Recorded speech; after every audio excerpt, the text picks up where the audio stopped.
Alors bonjour chers amis et bienvenue à cette émission avec le Père Yvan Mathieu, Être disciple selon l'Évangile de Jean. Bonjour tout le monde. 5e émission. Ça va donc vite, hein? C'est incroyable. Soyez les bienvenus et on s'est laissé à la fin de la 4e émission à Capharnaüm, hein, où Jésus était descendu avec ses disciples après avoir changé l'eau en vin. Et puis, on a vu comment Marie avait été un instrument de Dieu pour provoquer, je dirais, le début de l'heure de Jésus. Hein, et comment Marie avait dit aux disciples, hein, plutôt aux serviteurs, « Faites tout ce qu'il vous dira », elle nous l'a redit aussi à nous qui sommes disciples, et comment elle s'était jointe au groupe des disciples pour être elle-même disciple. Moi, je trouve ça émerveillant. On parle souvent d'humilité. D'humilité, Marie, elle sait c'est quoi. Elle aurait pu considérer, hein, son fils aurait pu considérer un privilège d'être l'égal de Dieu et pourtant il est mort sur une croix. Elle aurait pu considérer le privilège d'être mère de Dieu, ce qu'elle était, ce qu'elle est toujours, mais elle a choisi d'être disciple. Alors, c'était la fin, ça, du chapitre, du premier épisode du chapitre 2. Cet après-midi, ou plutôt cet après-midi, en cette 5e émission, j'aimerais que nous sautions par-dessus la fin du 2e chapitre de Jean, non pas parce que ce n'est pas important, mais parce qu'on a quelque chose de plus important à lire ensuite. La fin du 2e chapitre de Jean, c'est Jésus qui va à Jérusalem et qui purifie le temple, hein, et qui demeure à Jérusalem quelque temps. Et c'est là qu'on le retrouve au chapitre 3. Et quand on m'avait demandé de préparer quelque chose, j'avais marqué comme 3e thème « Born Again Christian ». Est-ce que vous êtes des chrétiens qui sont nés de nouveau? Vous savez que « born again », souvent, c'est une expression qui est utilisée par nos frères et sœurs protestants pour dire « Ah, voilà, rené dans l'esprit ». Puis souvent, quand ils regardent les catholiques, ils disent « Ah, eux autres ne sont pas born again, ils sont dead again ». On va leur montrer que ce n'est pas tout à fait vrai. Hein? Ce n'est pas tout à fait vrai. Alors, ce que j'aimerais que nous lisions en cette 5e émission, c'est le début du chapitre 3, c'est-à-dire la rencontre entre Nicodème et Jésus. C'est un très beau texte, un petit peu long. J'espère que le Seigneur va arrêter l'horloge de temps en temps pour qu'on ait le temps de le lire ensemble. Alors, je commence ma lecture. Il y avait un homme, un pharisien, nommé Nicodème. C'était un notable parmi les Juifs. Il vint trouver Jésus pendant la nuit. Alors, on arrête là pour le moment. Un notable parmi les Juifs, un pharisien. Ça fait, quand on lit l'Évangile de Jean ou tous les autres évangiles, on dirait 0 balle, 2 prises contre lui. Hein? Parce que les Juifs, ils n'ont pas une bonne presse dans l'Évangile. Souvent, rappelons-nous qu'il faut faire attention à comment on lit ça, parce que les disciples étaient des Juifs eux aussi. Mais quand on dit les Juifs dans l'Évangile de Jean, souvent on parle de ceux et uniquement de ceux qui s'opposaient à Jésus et non pas de tout le peuple juif. Il ne faudrait pas faire attention à cela. Alors, il était un notable parmi les Juifs et les pharisiens. Et il vient trouver Jésus dans la nuit. En ce sens-là, il ressemble beaucoup à nous, hein, parce qu'il y a des fois où dans notre monde, on traverse des zones de nuit. Moi, en tout cas, ça m'arrive. Puis je suis pas mal sûr que je ne suis pas le seul. Je connais des gens qui vivent des très longues nuits. Pas parce qu'ils s'endorment tout le temps, mais parce qu'il y a beaucoup de ténèbres dans leur vie. Puis il y a des gens aussi qui aimeraient donc pouvoir trouver Jésus, être trouvés par lui, adhérer à lui, mais le monde dans lequel ils vivent, le monde dans lequel nous vivons, les empêche parfois de chercher dans la lumière. Et ils cherchent dans les ténèbres. Alors on peut penser à tous les Nicodèmes de notre monde. Peut-être que c'est nous qui sommes Nicodèmes au moment où on lit ces textes-là. Écoutons ce qu'il dit à Jésus. « Rabbi, nous le savons. C'est de la part de Dieu que tu es venu comme un maître qui enseigne. Car personne ne peut accomplir les signes que toi tu accomplis si Dieu n'est pas avec lui. » Alors, c'est intéressant. Il vient de nuit, mais on pourrait dire qu'il est en train de frapper un coup de circuit ici, hein, parce qu'il dit « nous le savons ». Il se prétend détenteur d'un savoir, comme beaucoup d'entre nous ou beaucoup de gens dans notre monde, mais il reconnaît que Jésus est quelqu'un de spécial. Personne ne peut accomplir les signes que toi tu accomplis si Dieu n'est pas avec lui. C'est donc dire qu'il y a Dieu, je reconnais, dit autrement, hein, je reconnais la présence de Dieu en toi. Et il y en a beaucoup de monde autour de nous hein, qui, sans être à l'Église à tous les dimanches, sans être avec nous, peut-être que c'est vous à la maison, peut-être que c'est nous ici, on est parfois des gens qui reconnaissent Jésus, mais qui il manque le petit pas par en avant. Écoutons ce que Jésus a à lui dire.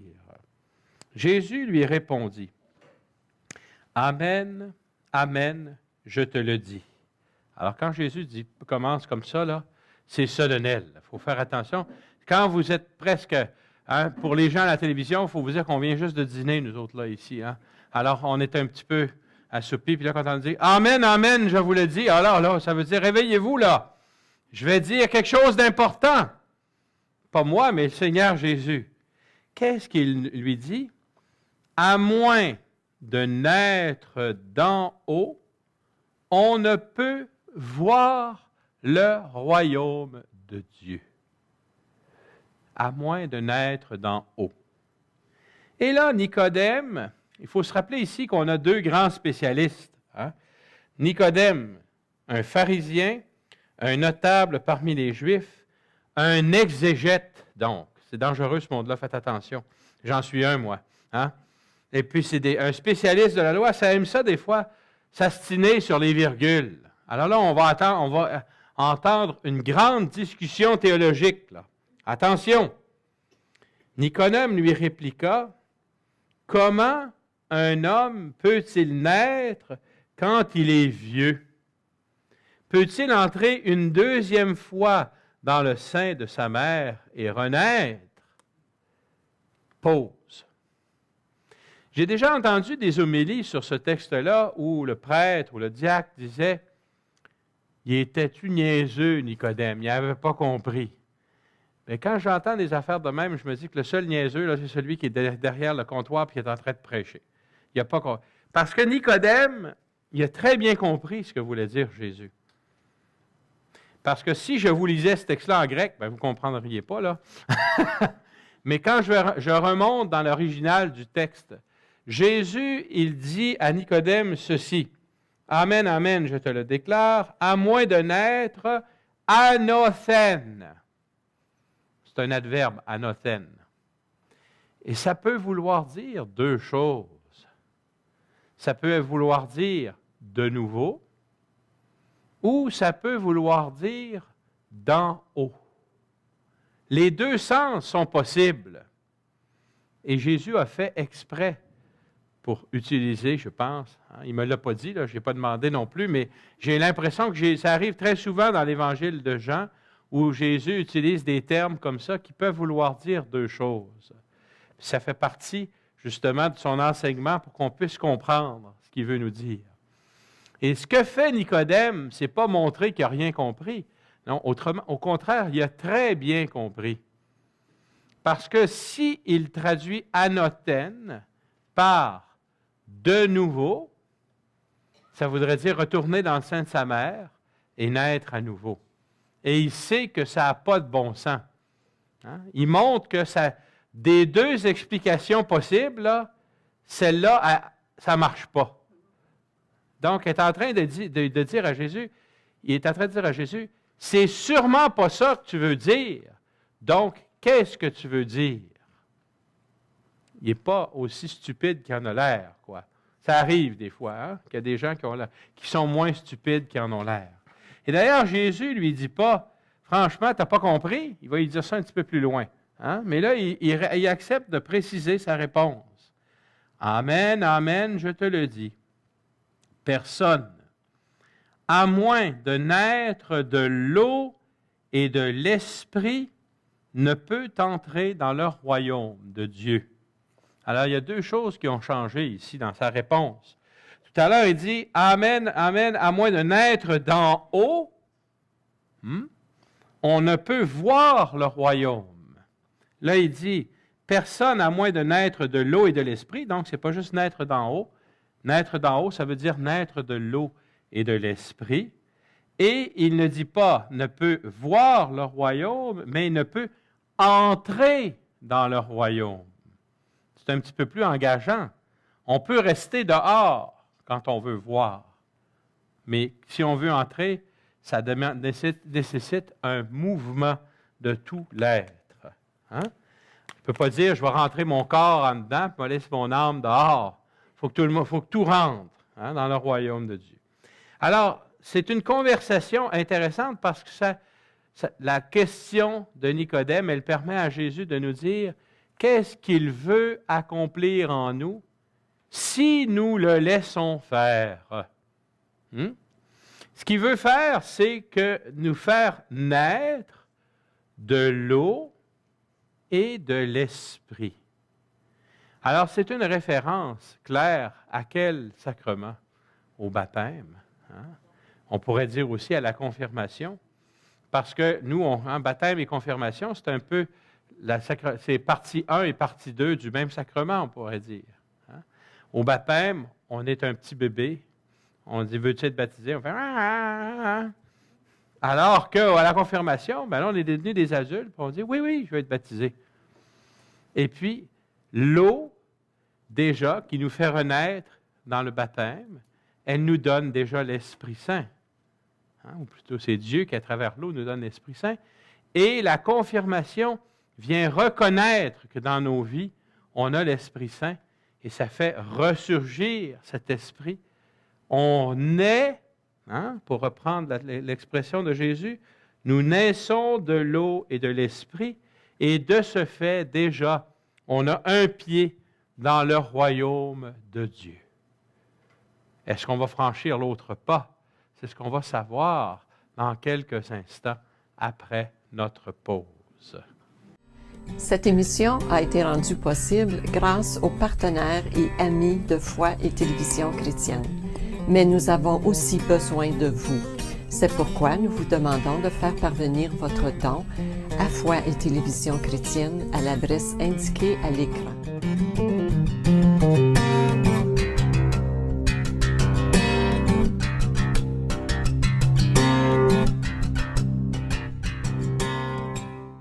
Debout, resplendit. Foi et Télévision chrétienne vous invite à vous procurer le DVD de son congrès annuel 2014 avec les abbés Jacques Cabangou, François Kibouingué, Sœur Marie-Diane Laplante et Père Stéphane Roy, aumônier à la prison de Bordeaux à Montréal. Prière de faire parvenir votre chèque à l'adresse indiquée à l'écran.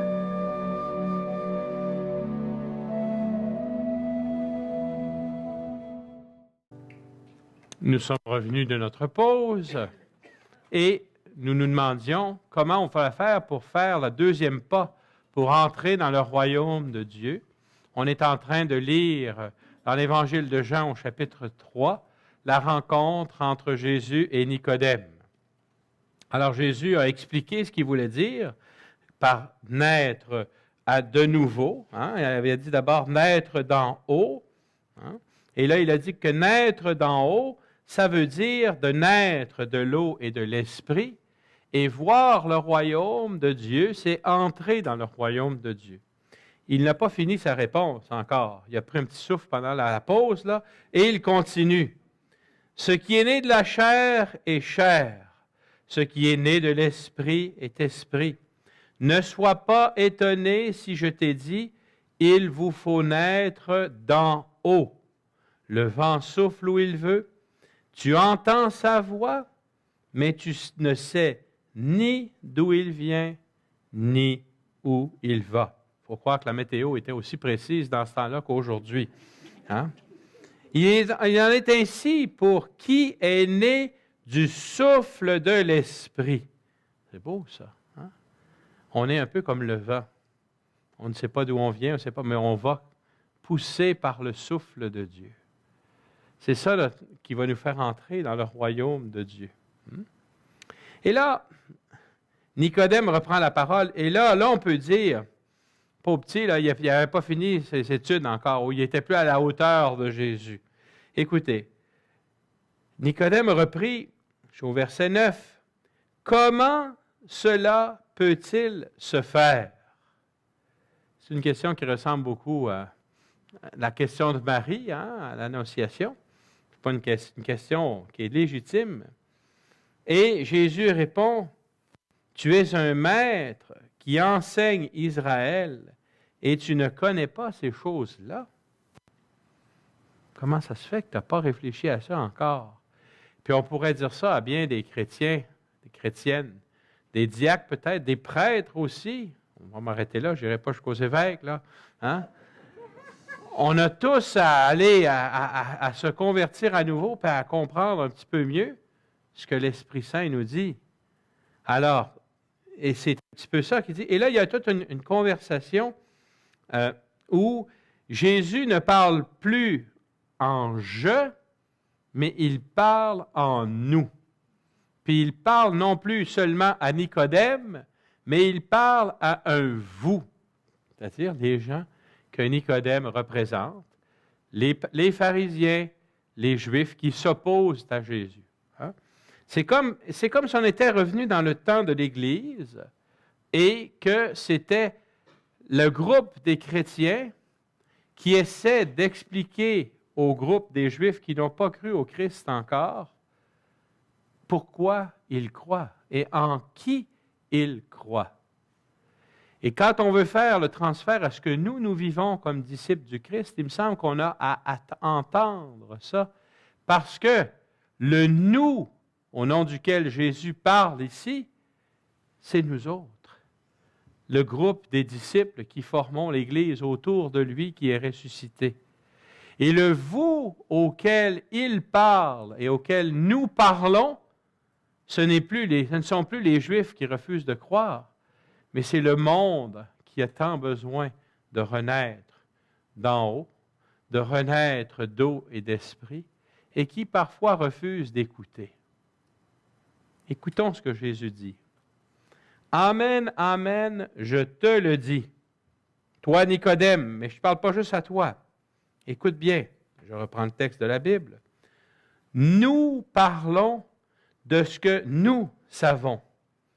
Nous témoignons de ce que nous avons vu, et vous ne recevez pas notre témoignage. »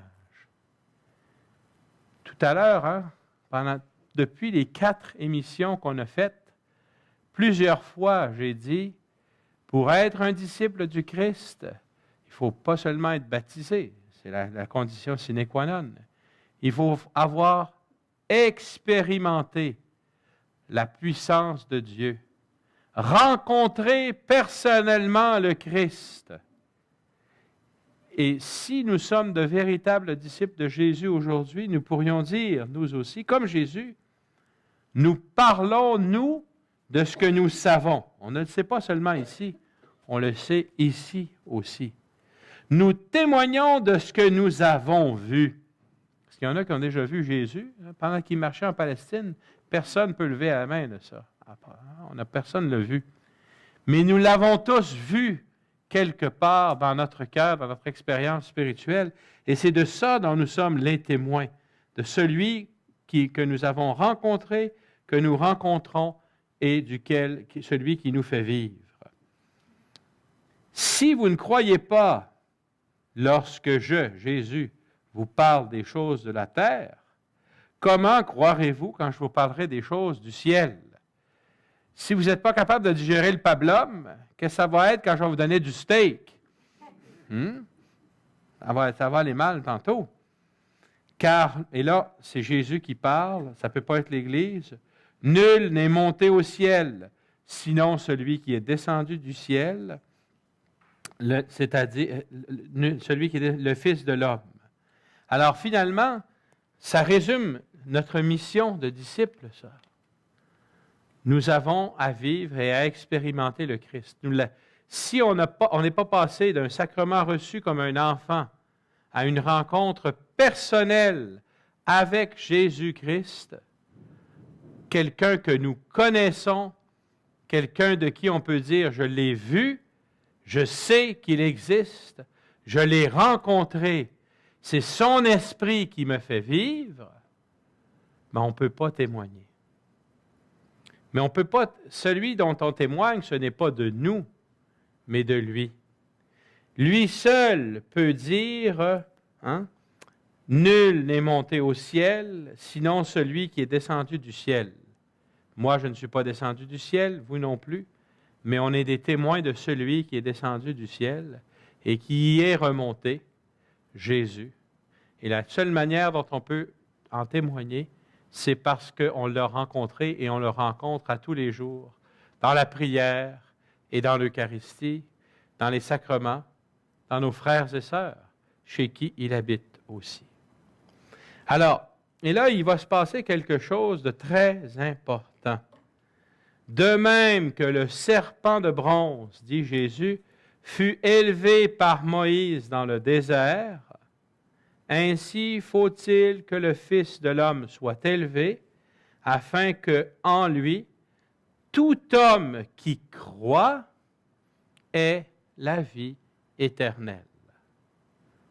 Si jamais vous retenez juste une chose de ces 6 émissions, je vous inviterai à relire cette petite phrase des versets 14 et 15 du verset 3 de l'Évangile de Jean. De même que le serpent de bronze fut élevé par Moïse dans le désert, ainsi faut-il que le Fils de l'homme soit élevé, afin qu'en lui tout homme qui croit ait la vie éternelle. Essayons de découvrir le sens de ça. Jésus parle de Moïse. Il parle du temps de l'Exode, un temps qu'on connaît tous. On a tous vu le film Les 10 commandements avec Charlton Heston, où on a lu l'Exode. Bon.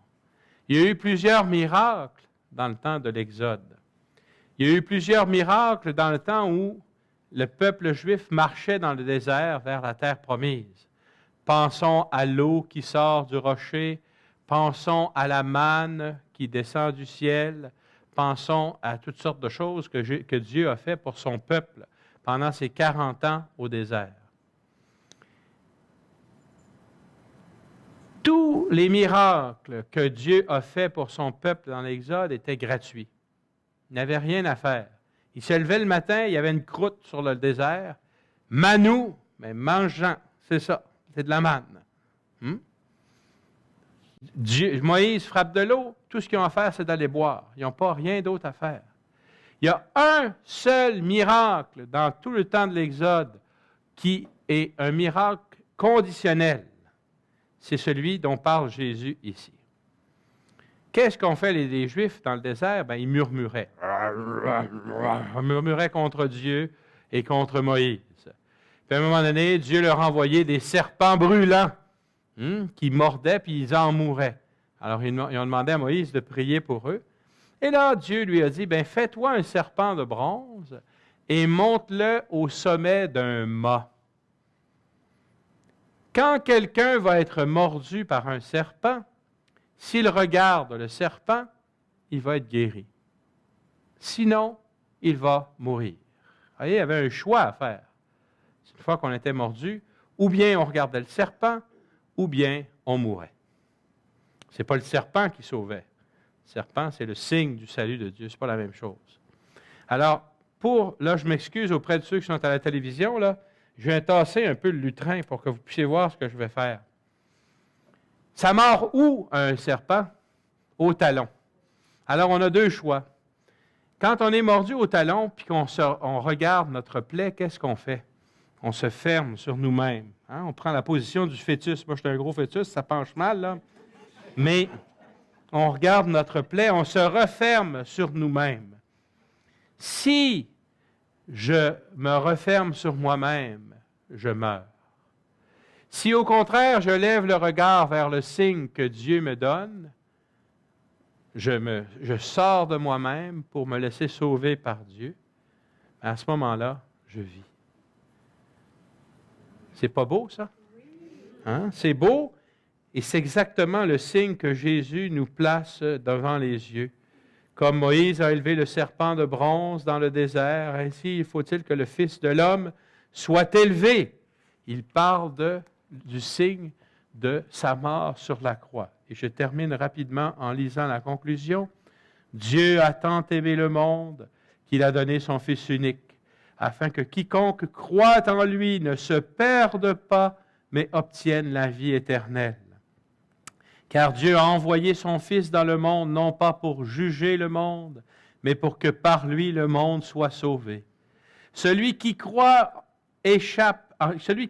en lui, ou littéralement vers lui, échappe au jugement.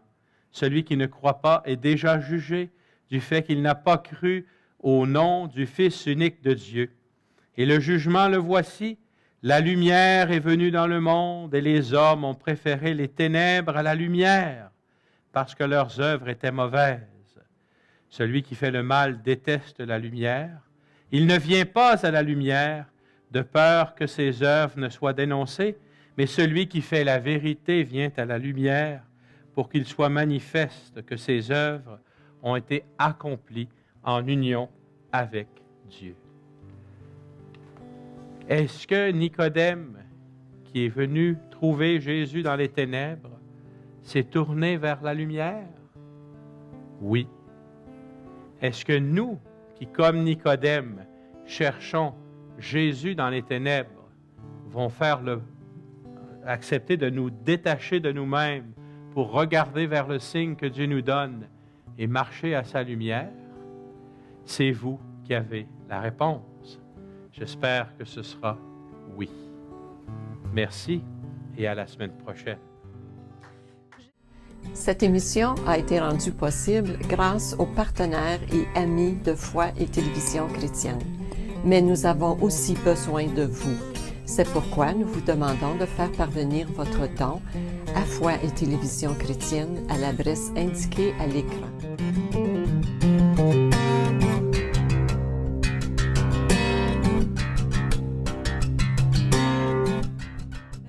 Aime-moi de tout ton être, n'attends pas d'être saint pour céder à la